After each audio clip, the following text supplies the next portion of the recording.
what a fascinating conversation we had in the discussion on the cultural economy, arts, regional nonprofits. You know, these conversations are always deep, and let's face it, in these times, it's inevitably painful because of the tensions that we're all living under as human beings, but also from an economic point of view. There was a really strong discussion led by Karen Middleman of the pressure that this crisis has put on the arts economy, the cultural economy. We heard ideas ranging from the need to decentralize the economy and decolonizing Vermont to the challenge in a very practical way of the legislative appropriation of $5 million through the Agency of Commerce that's to go out in supports to art and cultural folks, and has kind of stuck at a certain point, and there's a lot of worry and concern and need for the resources to hit the ground, and so there's a challenge in the works. The sense that the pandemic and the death of George Floyd like broke open truths that are really challenging to us as a society, truths on inequalities, and a sense that John Estes put so well, that arts have the power to build a better vision of who we are in this crisis. So arts aren't just a nicety, arts are a definition of us as individuals, as a culture, and as citizens that's fundamental to us responding to this crisis and stepping forward to renew the Vermont experience. Robert McBride put it, we are living through an earthquake, and that we need to be in touch, and we need to support each other. And others talked about how artists and arts organizations have to partner, that the budgets aren't there and the money isn't there, but partnership and creativity and working together is there for us to move forward. That the arts community has to remain vital and relevant in the midst of a community in crisis. We have to package and practice in new ways. We need to use outdoor venues. We need to do traveling performances. There was a great description of an arts bus that would put a band on the roof and drive to different parts of town and play to people in the streets. The challenge of raising funds when you're not producing shows, the suffering that produces to nonprofits structurally, and some of the other ways that arts respond in terms of arts being a foundation for connectivity and essential to our mental health, to our experience of the beauties of the world, of the beauties of artistic experience, the beauties of dance, the beauties of music. Someone said, art builds connection and mutual experience in communication and connection in a time of great challenge. And then I think that Christopher Kaufman Ilstrup from the Humanities Council closed us really well, saying, we aren't yet in recovery, that we're desperate for support. In fact, we're in a period where we need relief. We need support through this period of crisis while we work and create our way out of it. And so it was a very profound and, I thought, moving conversation. The answers are in all of us, but the answers also aren't there. And we've got a lot of work to do to keep moving forward. So it was a great conversation. I want to turn to John Copans and ask you, John, if you could summarize briefly the housing discussion. I will do my best. It's never easy. It was a rich conversation, and it both, I would say, was broad and deep in some places. You know, we started in really trying to encapsulate a vision, and one of the participants did a really nice job of just talking about that, the potential for everybody in the community, in the region, to have safe, affordable, secure, warm, efficient housing. And that, and the concept of housing first, right? That so many things cascade in a positive way when someone has that safe and secure housing. And so that's sort of the vision. And it's a vision that both faces some threat and opportunity given the circumstances. we're in right now. You know, there was talk about sort of the continuum from affordable housing to sort of mixed, let's say, income housing on up. And what we're seeing right now is a market that's shifting, right? There are a lot of houses are selling really quickly in the market right now because there's an influx, honestly, of people who are there's sort of a migration, and that's happening also in the rental market. And so there's some impacts across the board given those changes and adjustments in the market. You know, there's some exciting things in the works. Folks talked about Winston Prouty and the Delta campus as real opportunities around housing. Those both in Brattleboro, but obviously projects going on elsewhere in the region as well. In terms of ideas for where to focus, there was, you know, one powerful vein was around, it tends to be that every sort of housing project is a one-off, and the work just goes from one town to the next, and there's a reinvention that happens. And there was a fair amount of talk about the potential to sort of work together and really think about the replication and how do we do this in a way where we're able to really scale it up into multiple communities in the region. And where is there opportunity to collaborate? Where does the state come in that so that development can happen at a faster rate? There also was talk about the potential for stimulus and how we can be ready for that. You know, obviously when those dollars flow to Vermont, there's always this huge urgency to get it on the ground and get those shovel-ready projects built. And the worry is that we don't always make the best decisions in those kind of circumstances. So what are the things we can be doing now to be prepared? Where do we know that we're going to need infrastructure? Location is so important when we talk about housing, transportation accessibility, doing it in a concentrated sort of way in our town centers, but often the complexity and the infrastructure needed is significant in those locations. And so what are the steps we can be taking now so that we're ready and can put that stimulus money, if and when it comes, really to work to achieve that housing vision. And then, you know, a final sort of closing thought was around sort of the potential for a different level of planning. I think the term was master planning. You know, a normal zoning map is not something you can really interact with, and it doesn't really evoke response from citizens who look at it. But if you take it to the next level and actually think about what your community can look like and what some new development could look like in your community, it can evoke like positive engagement, and it can drive a community to think about what are the next steps we need to take to make that kind of a development possible. So there was some conversation about how do we enable that kind of master planning on a regional level or a town by town level so that people can start to see that vision and really work towards its potential. So, thanks so much, John.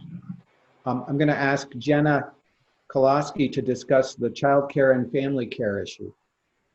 Yeah, thanks. Well, we had a great conversation. There's a lot of work and collaboration and coordination going on in the region today. And I guess I'll start by sharing a conversation around vision. It feels like I'm going to say it and it sounds so straightforward, but also it's something we haven't been able to achieve, which is available, safe, and affordable care for our families.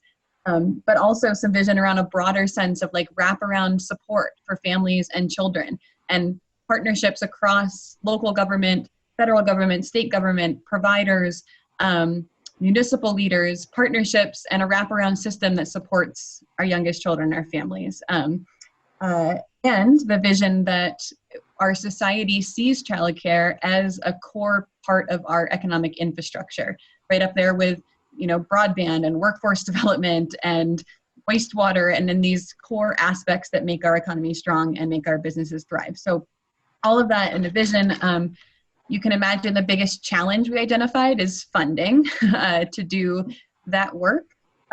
but also some concerns around licensing, staffing, that maybe there are spaces available, but people that aren't ready to move into those spaces. And then equity challenges around kind of this gap that's becoming even more pronounced today around folks that have resources to secure care for the children and the folks that may not. And that in all of the work and the challenges, equity is a core thread in that conversation. In terms of existing efforts, I think for Trey and Sheila, for the other visiting team members and myself, our biggest takeaway was the amount of collaboration that's going on today. There are regional councils focused on this work. There are initiatives in different communities in Putney, in Guilford, initiatives where community members, not just providers, but others are coming together to work on this issue together. So exciting to see some of those. It was really interesting to see a couple of mutual aid efforts that have organized in response to the pandemic, now shifting into thinking about how can we support children and families in our communities and make connections that might need to be made. When we thought about ideas, it was all about fostering those creative partnerships. So I think Trey really helped me at the end to sum this up, which is like, there's solutions and ideas that we shared that were about today. Like, how do we support schools as they reopen? Ideas about pairing, connecting our schools and our childcare providers and others to support needs as we reopen, building partnerships, connecting community members with time, with families who need care, kind of those today issues. But then there's the longer systemic work that needs to happen. We need to fund this system, and we need support to sustained support. Everyone appreciated the funding for restart grants, but we need sustained support to keep that going in the long term. Thanks so much, Jenna. Yeah. Great. It sounds like fascinating conversations. I want to introduce John Muse, our wonderful partner from USDA, who's been in the Brattleboro office and a statewide leader for years. John. Thank you, Paul. What an amazing group that we had. The entrepreneurial spirit was alive and well and effervescent. And that includes the not-for-profit sector. It was clear that, we can't break down by sectors too deeply because we're all interconnected, and the not-for-profit and the business community work harmoniously in the community to have the workforce be what it is there. This group didn't dwell on what do they want for the community. They didn't dwell on what's holding us back. They talked about new work models, employee ownership of their businesses. They talked about the support services of childcare, work-life balances. How can you have split shifts? How can you have employers work with their staff around their personal needs? Because, that's interconnected with how our business model is with having children at home when you don't have the services. How do you do your work? Really interesting. Flexibility. This group had a mix of service providers as well as entrepreneurs. And, they talked a lot about things that they're doing now, things that they have done, that every day is a different day. And the challenge is almost like Groundhog Day. It starts over every single day. And the business community and the workforce is stepping up to meet that. Some are having better luck than others, obviously. And, but I mean, there's bookstores that are doing home deliveries. They never thought they'd do home deliveries on a Friday night, traveling the countryside to get the customer what they need. They're having homeowners that come out, or second homeowners that come out and visit that leave, that they're doing such a good job when they were here that they're still making sales after the fact. There's a lot of value that is placed now on health. There's a lot of value placed on childcare, and hopes that never fades for this group here. In summary, connectivity equals resilience. And when the group was talking about connectivity, there was like three sectors. We obviously have the technological connectivity. More importantly, we have the personal connectivity, that people are checking in on us, people are sharing, people are working together. It was really, really heartwarming. And then the connectivity of resources. What's out there? Who's got what? Who's using what? It's not a one-size-fits-all model for the business and the workforce. It depends on what's there. And the connectivity in those three areas equals resiliency. And again, the resiliency There's a great amount of hope out there, but there was the realization that we are not far from over in this battle to be able to keep our economy and our employees working and the services provided to our community. Thank you so much, Max. Jenna, could you tell us what comes next now after this call? Yeah, so very shortly after this, you're going to be getting an email from us with a follow-up survey. Feel free to use that survey to provide additional ideas or share that with your network. But then a short time later, we're going to take all the notes from the sessions, the recordings that hopefully we were able to get. We're going to compile those together and share them back with you, as well as the chats from the sessions and the survey results. We're also going to share with you a list of the visiting team members that were on this call so that you can connect, but feel free to reach out to us and we can help make those connections. And we'll also share a link to a website that the Governor's Action Team has been developing, sharing just the kinds of stories that you all were sharing tonight, emerging practices and strategies that we've seen all around the state. So we'll share that link, which also includes a form where you can share those stories with us. So we'll be in touch as soon as we can with all of that. Thanks so much, Jenna. And thanks everyone on the team. Thank you all for coming in. When we work together as Vermonters, there's this collective power. And we are looking at a lot of screens together, and I know you all are too. But often we look at the screen at the end of the meeting and you say, just think about these people. Think about the hard work that everyone is doing every day. Think of how many connections there are between these people as they do that work and the power that that brings to community.